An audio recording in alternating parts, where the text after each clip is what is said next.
Phone కొనాలనుకుంటున్నారా? Topic ఏంటో తెలవాలంటే full video చూడండి. అలాగే కొత్త వాళ్ళు చూస్తే ఫాలో కొట్టండి, లైక్ చేయడం మాత్రం మర్చిపోకండి. ఒక టాపిక్ అయితే వచ్చేద్దాం. మా ఫ్రెండ్ గారు సెకండ్ హ్యాండ్ మొబైల్ కొనడం జరిగింది. కొన్న నెక్స్ట్ డేలోనే మొబైల్ డిస్ప్లే అనేది ప్రాబ్లం వచ్చింది.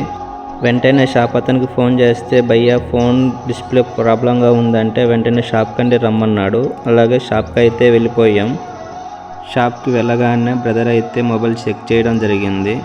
మొబైల్ ఓపెన్ చేస్తే డిస్ప్లేకి ఒక కేబుల్ వస్తుందంట. ఆ కేబుల్లే పాడైపోయిందన్నారు. ఇదే అనమాట డిస్ప్లే కేబుల్, ఇదే పాడైపోయింది. అందువల్ల ప్రాబ్లం అనేది వచ్చింది మొబైల్లోనే. ఫ్రెండ్ ఫోన్ అన్నాడు. ఫ్రెండ్ ఎక్కడ అనుకుంటున్నారా? వీడియో తీసి ఎత్తనే కాబట్టి చూపిస్తాం మీకోసం. ఇదో ఇతనే మా ఫ్రెండ్, అతని ఫోనే పాడైపోయింది.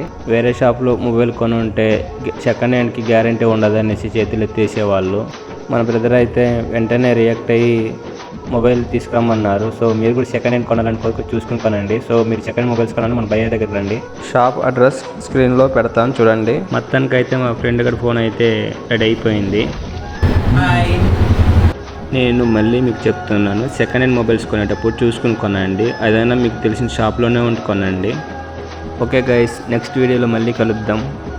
వెయిట్ ఫాలో అండ్ లైక్ కొట్టండి బ్రో.